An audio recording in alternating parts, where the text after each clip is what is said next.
Pero ahora mismo quiero darle la bienvenida a mi invitado que ya está aquí con nosotros y que tiene hoy el tiempo contado, una persona instruida, educada y ocupada. Y le doy la bienvenida a Ricardo Torres, quien es economista, estudioso, académico, profesor. ¿Qué más quieres que te ponga? Yo tengo problemas con los grados, pero bueno, es una gente que es de la casa prácticamente, y además en los últimos tiempos se ha convertido junto con Jorge Piñón en unos estudiosos de los temas de energía e inversiones energéticas con relación a Cuba, y yo creo que ambos pues se han convertido en voces autorizadas en esos temas.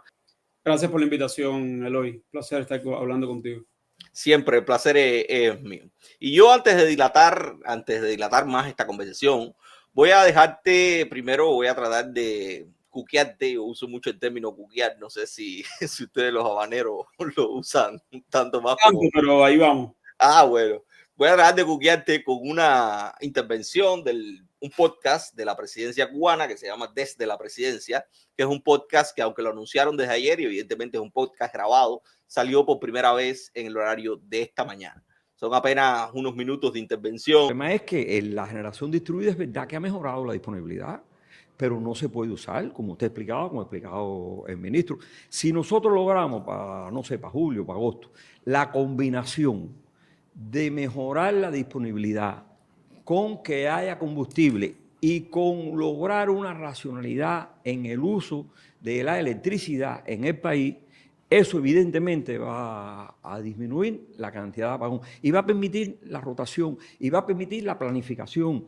Yo quiero, a partir de la opinión especializada que ustedes dan y los propios criterios que uno tiene, hacer un resumen de estos elementos para dejar bien fijo un grupo de ideas y que aclaran dudas. Primero, para los que piensan que la estrategia de inversión de paneles fotovoltaicos no era la adecuada, les decimos que sí es la adecuada.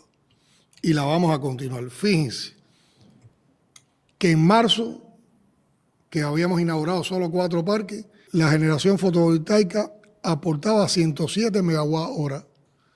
Ahora la generación fotovoltaica está aportando 1.437 megawatt hora.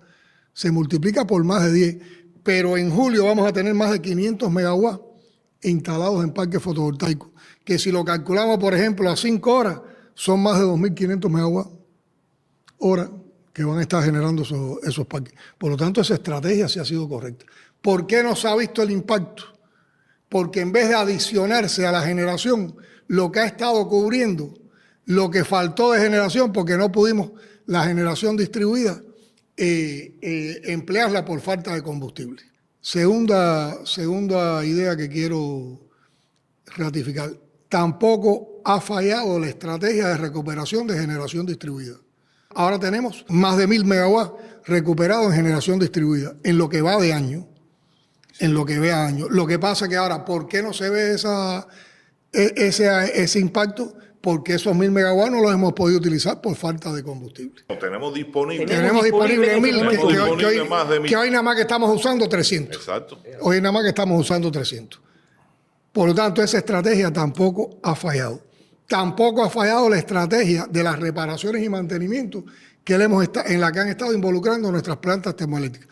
Fíjense que ahora en estos momentos tenemos 2 plantas menos fuera de servicio que en aquel momento, con la posibilidad de que en los meses de verano van a entrar también la 2 y la 3 de Santa Cruz y la 4 de Cienfuegos. ¿Es así? Y la 5 de Renté. Por lo tanto, nos quedarían fuera la Felton 2. Por lo tanto, esa estrategia también ha ido dando un resultado. ¿Dónde tenemos que trabajar, como ustedes decían, y orientarnos? Primero, a bajar los altos niveles de demanda que existen tanto en el día como en la noche. Y yo insisto, entiendo todos los problemas de temperatura, los problemas con la sequía también, pero los 3.000 megawatts de demanda en el pico del mediodía no eran usuales en este país. Y en lo otro que tenemos que trabajar es entonces en cómo logramos el suministro de combustible que nos permita incorporar más de 700 megawatts que tenemos listos en la generación distribuida. Fíjense, el déficit está en 1.237. Si tuviéramos 700 megawatts incorporados, eso estaba en los 500 megawatts. Si le incorporamos más parques fotovoltaicos, eso nos queda en los 200, 300 megawatts. Pero si bajamos ese déficit, también por ahorro y por medidas adecuadas, podemos casi que transitar el día sin apagón. Usted recordará cuando el país tiene 500 megawatts, rotamos cada 3 días. Y casi que es imperceptible las horas son 500 que tiene un en circuito. todo el país. Hablan constantemente, primero, más allá de, a eso podemos llegar, pero yo creo que lo primero que habría que decir es que, de acuerdo a su criterio, nada ha fallado, pero hay apagones de 20 horas. Todas las estrategias han funcionado, pero siguen los apagones de 20 horas. O sea, la estrategia está bien, el resultado es el que no se ha dado, ¿no? Esa es una lógica que yo no entendería desde ningún punto de vista, pero bueno, así es el surrealismo de un sistema como ese, ¿no?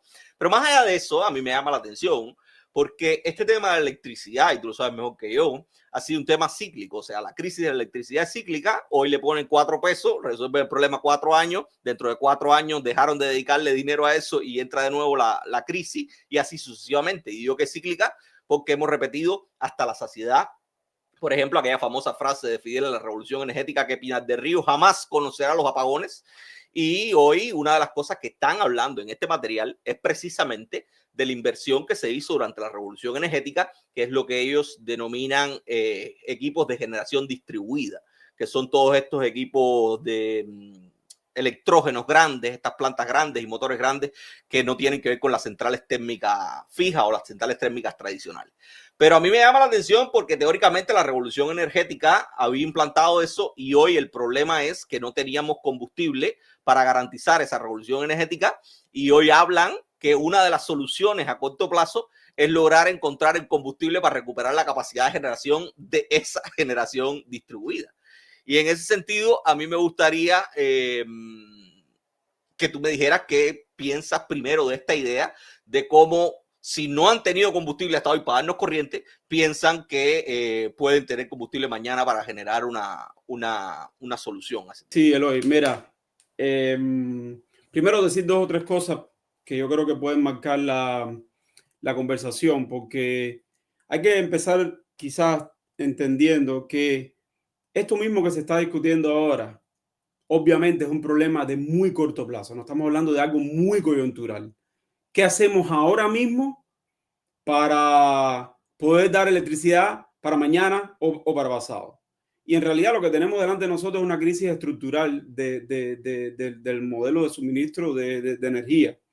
Cuba históricamente ha dependido de la importación de energía y construyó un sistema energético basado particularmente en el tema de la energía eléctrica, porque la energía no es solo energía eléctrica, pero digamos, estamos ahora hablando de esto específicamente, basado en la quema de combustible fósil. Y el tema es que Cuba no produce suficiente combustible fósil.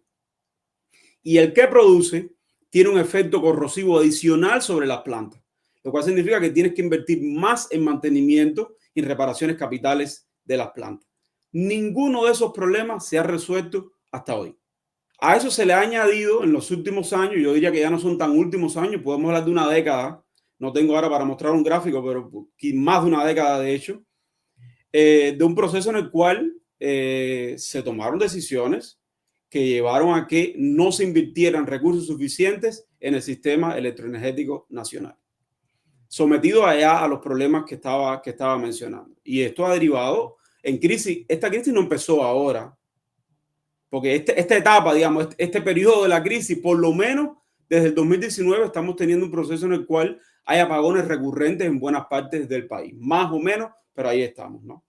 Entonces, ahí tenemos un asunto. Hay una gran discusión, nunca se ha dado una explicación, a mi juicio, convincente de por qué se invertía el 40% de los recursos totales destinados a ese fin en construcción de hoteles muy caros que han permanecido vacíos, y no se invirtió suficiente en el sistema electroenergético nacional. Hay quien dice de que se pensaba que iban a venir muchos americanos, que el turismo iba a crecer, la época de Obama, etcétera, después que pensaban que Biden iba a ganar. Miren, un hotel no demora construyéndose 10 años. Hubo tiempo suficiente para corregir esa estrategia y coger esos planes y guardarlos en una gaveta hasta que llegaran mejores tiempos. Lo que ha pasado es lo contrario, que un país que se viene abajo, que no tiene electricidad, no es un país atractivo para los visitantes. Entonces ha sido contrario el efecto, contraproducente. Eso es lo primero, es un problema estructural. Ahora se manifiesta en el día a día de la gente, pero es un problema estructural, no es un problema coyuntural. Lo segundo es, en varios momentos de ese programa, como también en otras ocasiones en la mesa redonda, se ha dicho que hay criterios, bueno, a veces me gustó ahora por lo menos que leyeran varios criterios que eran relativamente críticos, ¿no? Bueno, pues la gente tiene derecho a criticar, sobre todo porque no se puede normalizar que un hogar tenga 20 horas sin electricidad en el siglo XXI. No se puede normalizar. Ni 4. Sistemas electroenergéticos modernos están diseñados para dar energía 24 horas. Perdóname que te interrumpa, pero en eso mismo que estabas diciendo, hay una frase que a mí me pareció genial, que el ministro dice así muy orgullosamente que cuando el país tiene un déficit nada más de 500 megawatts, se rotaban los apagones cada 3 días. Y Díaz-Canel dice, y apenas era perceptible en un circuito. Claro, en el circuito de él, claro, no debe irse la corriente, él no debe tener absolutamente ningún problema, él no sabe qué cosa es un apagón, porque para decir que no es perceptible un apagón que rota cada 3 días, sabrá Dios por cuánta cantidad de horas, son las cosas surrealistas esas que se dicen y parecen no creerse. Exacto, entonces ahí está el otro punto que estaba haciendo, ¿no? O sea, no se puede normalizar que no haya energía eléctrica. El objetivo último tiene que ser que exista siempre para cubrir todas las necesidades. Hay otro tema que yo he dicho también en otras ocasiones, pero me parece central para poder entender todo esto. No se puede entender ni explicar la crisis energética sin entender y explicar la crisis económica que está detrás. Y la crisis en última instancia es de un modelo. Hay toda una discusión también por ahí sobre qué peso le damos a las sanciones. Siempre ha habido una discusión que si es más del 50%, que si es menos, que es más, que es menos, etc. El asunto es que, si todos recordamos bien, Raúl Castro mismo lanzó un programa de reforma porque dijo que el país estaba en el abismo.